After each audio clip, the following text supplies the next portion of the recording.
Hi, I'm Anne and welcome back to my channel. Today we are reviewing the second book of the Grisha trilogy, Siege and Storm by Leigh Bardugo. Instead of doing what I did with my first video where it was more of a vlog style, where it was just a regurgitation of my thoughts for the first book, I'm going to do more of a slightly more formatted version review this time. Now, if you watched the first video I have for this series, I had pretty mixed thoughts for the first book. I can condense them in like 2 sentences. Good world, really bad characters. But today I'm going to be reviewing the second book, and I'm kind of going to divide it into a non-spoiler and a spoiler, but I'm pretty sure the non-spoiler will be pretty short because most of the criticisms I have for this book will be spoilers.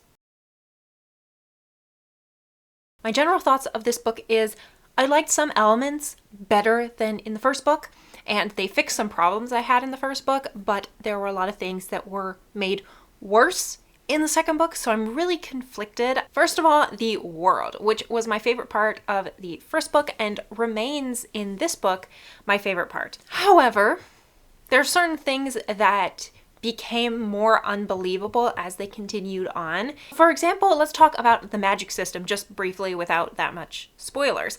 I mentioned in my first review for the first book that I really was intrigued with how the Grisha worked, who are the magic users in this world. This book follows Alina, this sun summoner who realized in the first book that she has these powers and things happened. I'm trying to avoid spoilers. So in the second book, she has to face down the villain of the first book and things happen. She travels and there's more magic stuff. One thing I noticed in the first book, but it didn't really bother me, is that Alina and the Darkling have these powers that are extra.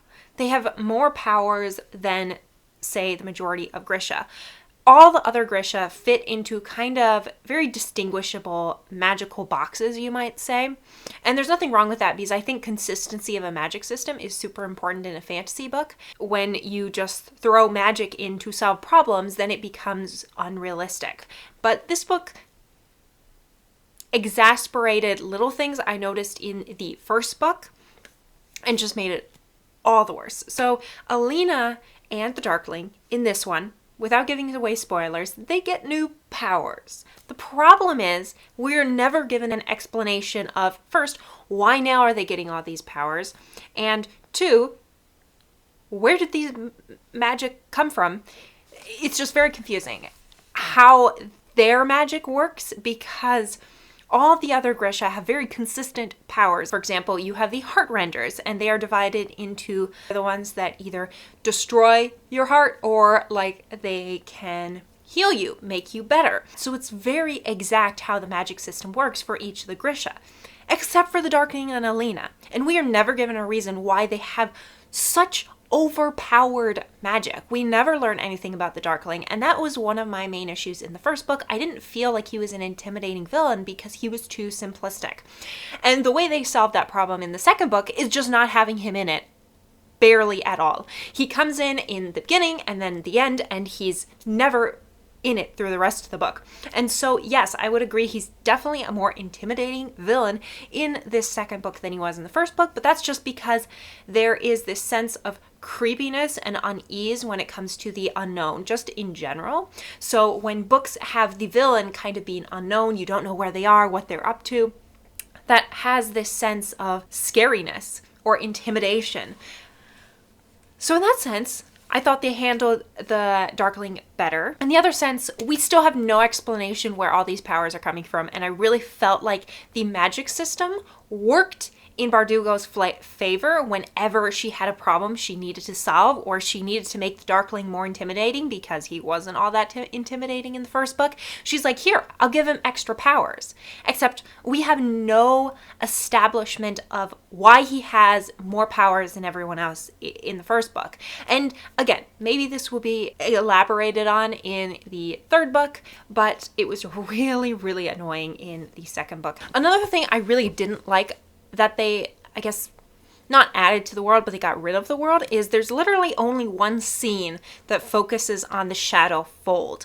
For those who are coming into this with without knowing anything about the first book. The Shadowfold is this darkness created by the Darkling, and it kind of turned all the humans inside the fold into Volcra, these horrible monsters that will attack you and like kill you. So that's a big deal in the first book. In the second book, there's literally only one scene that takes place in the fold, and then we don't hear anything about the fold. Like, yeah, some character may mention it along the way, but I mean, this seems like a kind of big thing that's going on, especially in the beginning of the second book. It's mentioned that the fold is now expanding. This is a pressing danger. We need to do something about it, and it's just ignored for this entire book. Also, I really enjoyed, I don't think this is a spoiler because you learn about it really early on in this first book. There's kind of this cult that has been founded and is centered around Sancta Alina, they call it, and it's Saint Alina, where they're kind of turning Alina into a saint that's going to save them. She is their savior. So I was really intrigued with the like more cult or religion aspect, because in the first book we don't really see any religion. Alina is definitely less passive in some senses in this book, and sometimes they completely ignore that she's more of an active protagonist and make her passive for like 100 or 200 pages of this book. But for the most part, she had much more motivation, but I'll get into that in the spoiler section more. That was my biggest criticism of the first book, was that she really lacked any type of motivation. One thing I really did enjoy about this book is there's a lot of new characters. I really enjoyed some of the additives of the new characters, like Sturmhond. Sturmhond was probably my favorite new addition to the books, and I'll get to like why he worked and why he didn't work later on in the spoiler section. But I did enjoy seeing both new characters as well as old characters from a slightly different perspective. So Mal is kind of the main love interest in the first book, but he's not really, because he's only in the beginning and the end. He's kind of the boy who grew up with Alina. He's not Grisha. He doesn't have magic, though I have a theory about that. She's been in love with him for years, and he's just there and supportive in the first book. So I think in this book, what Bardugo tried to do is give him a type of character arc, but it does not work. He is just such an annoying character, and it doesn't help that Alina totally is not in love with him. I cannot buy that they have any chemistry between them. There's zero chemistry throughout this entire book for like them being in love or caring at all about each other. I'm sorry. One, I don't buy that Alina has ever been in love with Mal besides, yeah, he's cute. You know, outside of that, I see no reasoning she has, no loyalty, anything. We'll get to that in a minute. And Mal is just annoying. So the plot was all over the place. So in the beginning, I really didn't like how the book started off. And then about, I would say, 50 to 100 pages in, it got really good, and I was absolutely loving it, and I was hoping that they were going to continue on in that vein, and then they just returned to a lot of things I disliked in the second book at like page 220 or something. Then I didn't like the story for most of the book until the very ending, and I liked how the conclusion rounded out.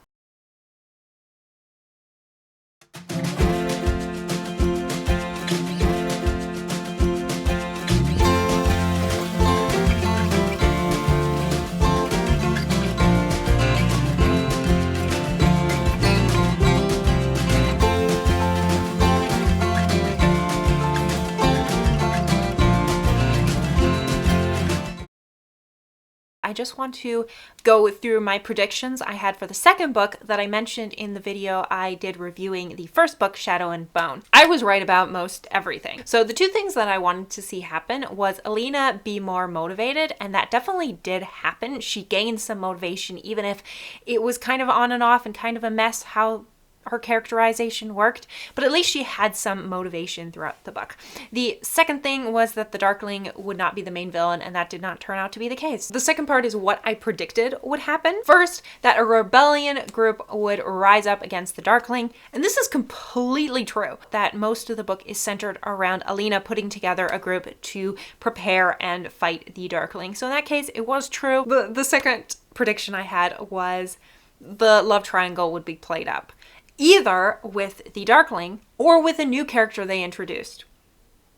I was right about both things. It's now a love square, and I'm curious to see how the book is going to conclude it. So a new character, Sturmond, is introduced. He is kind of the new love interest to Alina, but the Darkling is also still a love interest to Alina, and Mal is still a love interest to Alina, so it's pretty much just like a reverse harem, and it's very disturbing. My third prediction was we would go bigger. We would leave Os Alta and maybe even Ravka and just get out into the big world. I mentioned in my previous video that these countries that in this fantasy world are kind of based off of real geography. So for example, Ravka is Russia.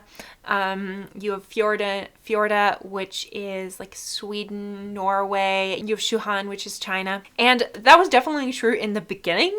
And I was really happy when we started to see more of the world. We traveled to Novi Zem, the American version, in the very beginning. We're in there, and then we travel up north, and so I thought we were going to explore the world more, but then we just like go back to Ravka for the rest of the book. So I was a little bit disappointed about that, but I was right that we definitely traveled outside of there, at least in the beginning. So now let's get into the plot in detail, full spoilers.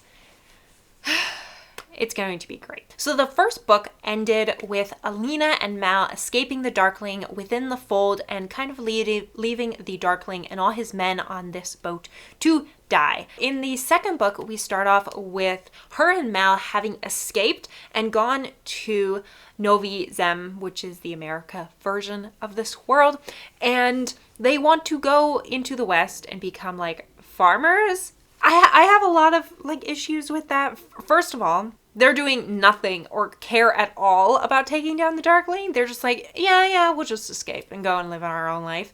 Which doesn't make sense because later on in the book, Alina is all like firmly convinced that they need to destroy the Darkling. And it doesn't make sense with, in the beginning of the book, she literally talks about how we just want to leave. We just want to escape, get out of here. She wants to live like a quiet life with Mal. And then later on, when he asks her to go and escape with him, way later in the book, she's like, no, I must like save the Ravka people. That makes no sense. And there's not an extreme reason to why she changes. So they're there in Novi Zem and in this tiny little town, and who shows up but the Darkling? Because of course he does, because you know why he's able to find them?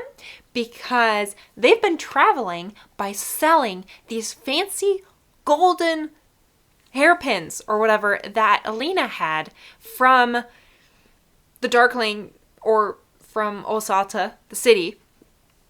And so he was able to track her using that.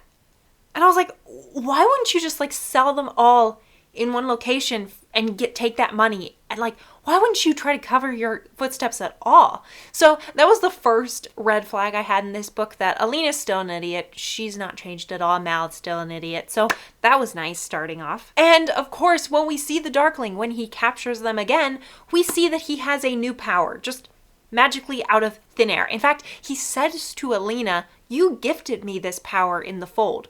But it's never explained. It's never talked about again. But he can literally summon these faceless, dark shadow figures, these monsters. I believe they're called Nichivoya.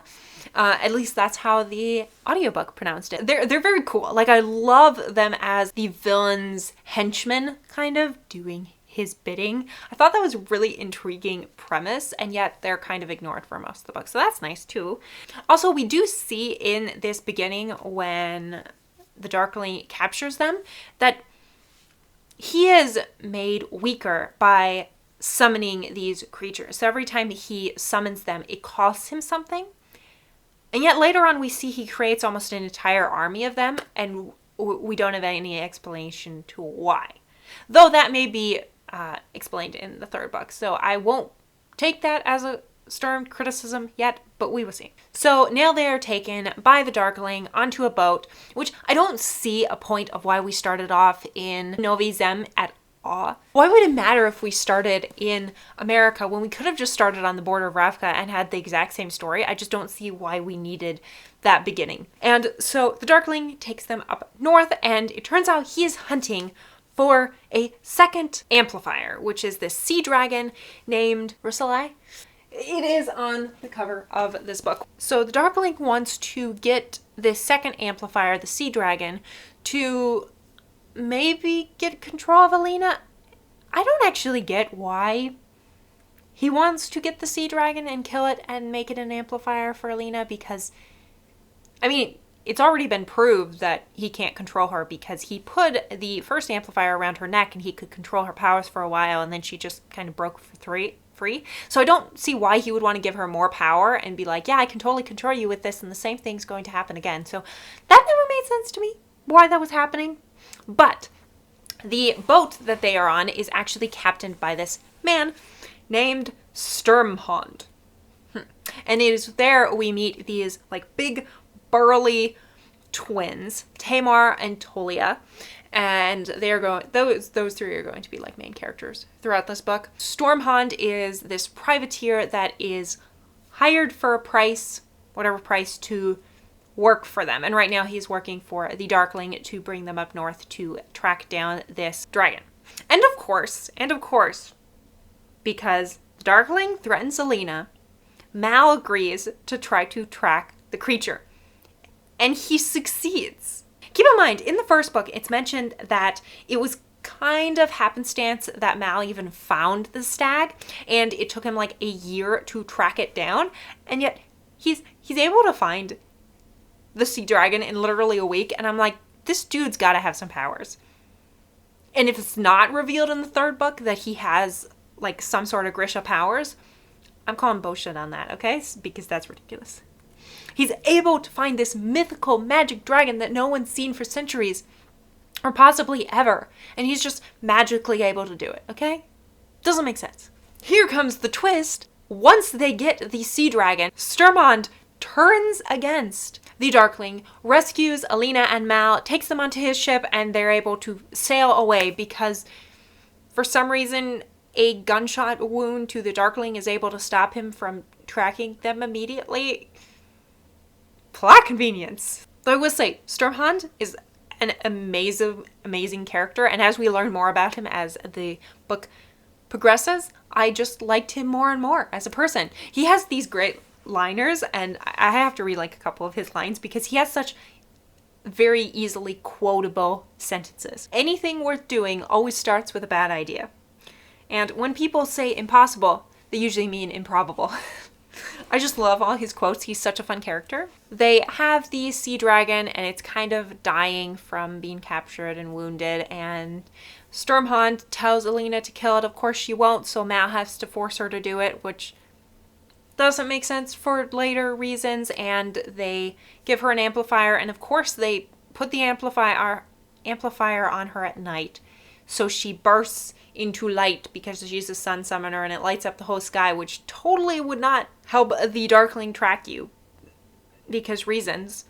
And they even mention that, yeah, she shouldn't use her powers at night because the Darkling might track her, but she literally puts on the amplifier and turns on the power at night.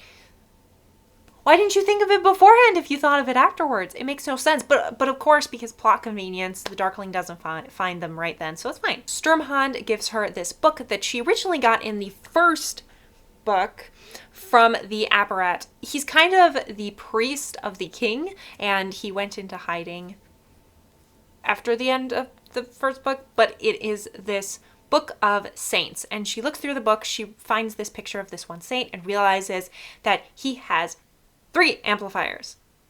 There is the picture of the stag, the sea dragon, and this firebird. And so she realizes that she needs to get this firebird. And in the first book, it was established that you could only have 1 amplifier, but for some reason this saint was able to have more, which was confusing because if he killed all these animals to get the amplifiers, wouldn't that mean that they wouldn't exist anymore for her to kill later, centuries later? So she realizes that in order to gain even more power, she has to find the firebird and kill it to possibly be able to defeat the Darkling. So Sturmhond is also this inventor, and he invents this flying ship, and they sail through the fold with the help of Alina's like magic that keeps the monsters back. Things happen. She even mentions at one point when they enter the fold that the fold welcomes her, which is a recurring theme throughout the book, is this idea of there's this darkness in Alina and she has this connection to either the darkness or the darkling, even though she's been able to break away from his complete control because of the amplifier. But I did like that theme of, will she succumb to power lust or will she try to save Ravka? But I also never felt like there was ever really a danger of her succumbing to power because she's just not that intimidating. So they enter the fold, they go through the fold, and she sympathizes with the Okra, which is interesting.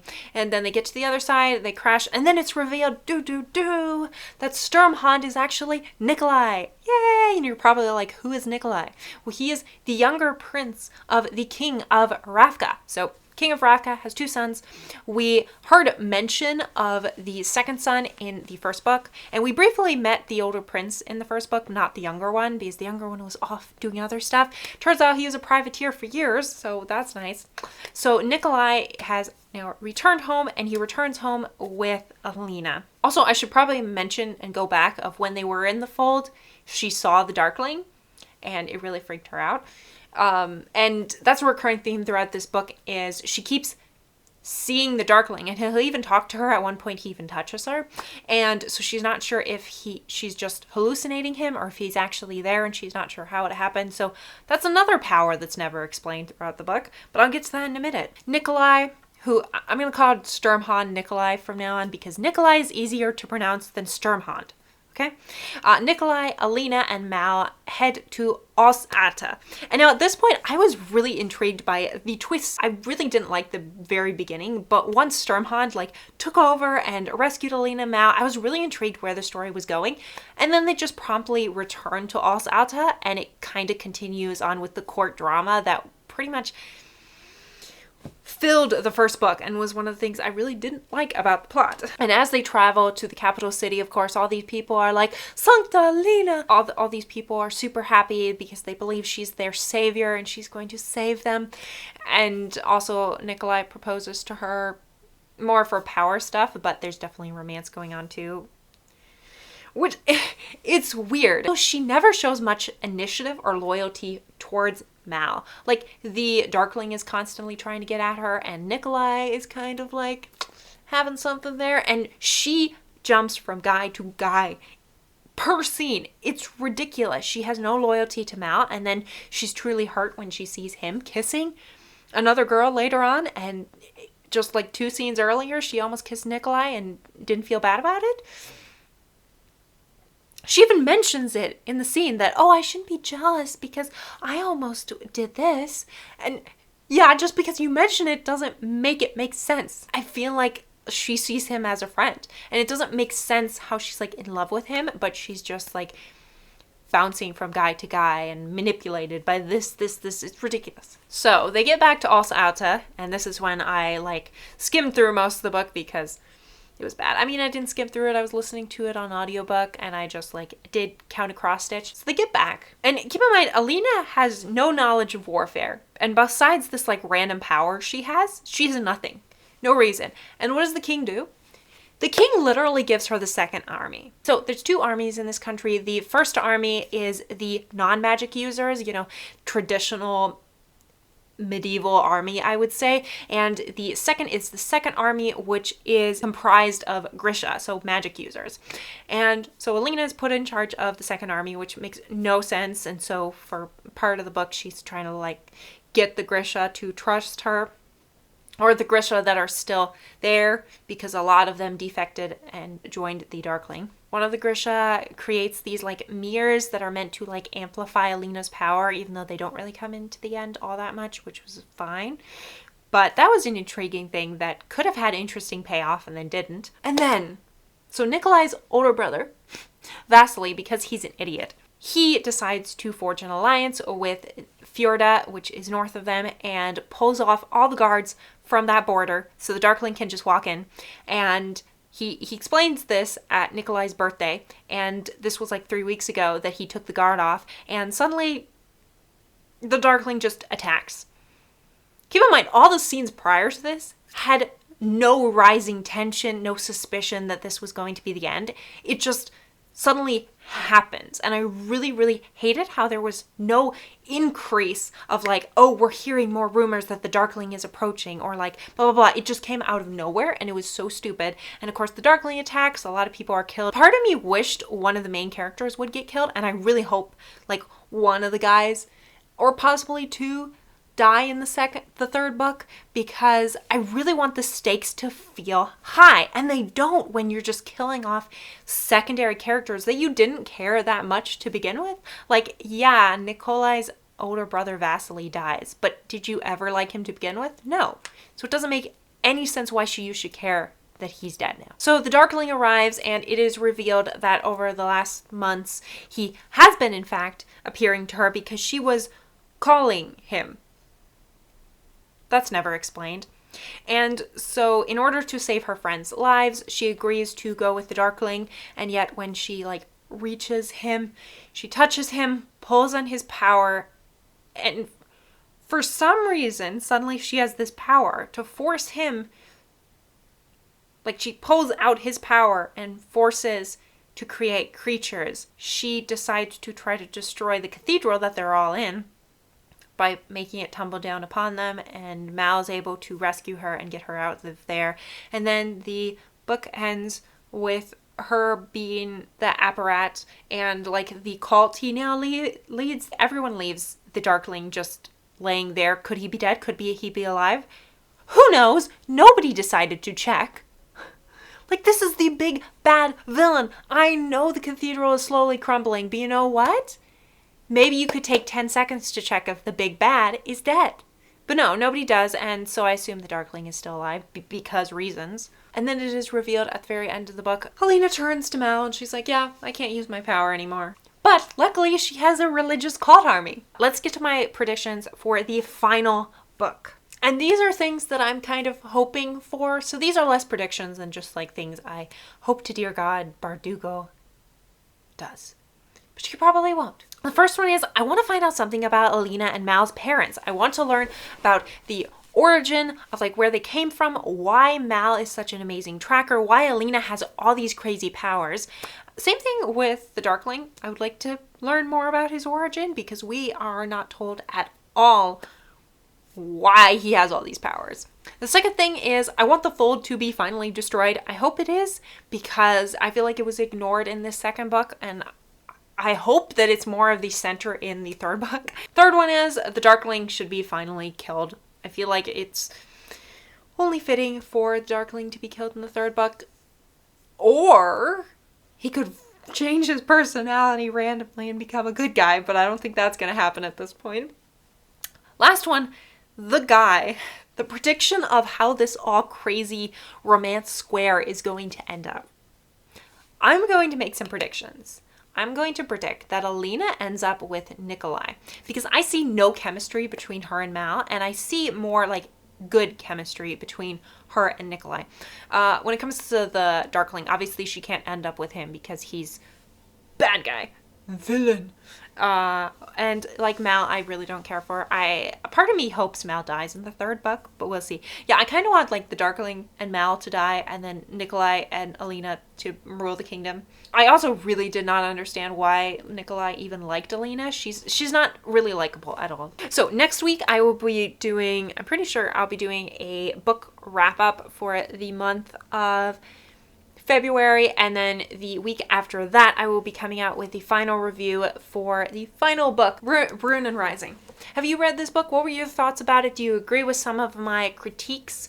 I definitely disliked some of the magic aspects more in this book than I did in the other ones, but I also appreciated how Alina had more motivation in this one than in the last one, and I enjoyed characters like Nikolai and Tamar and Tolia. I enjoyed some of the more background characters. So like, comment, subscribe to my channel, click the bell notification to be notified when I post. I post every Saturday at 6 p.m. Thank you so much for enduring this very long, messy video, and I will see you all next week. Have a great week. Bye.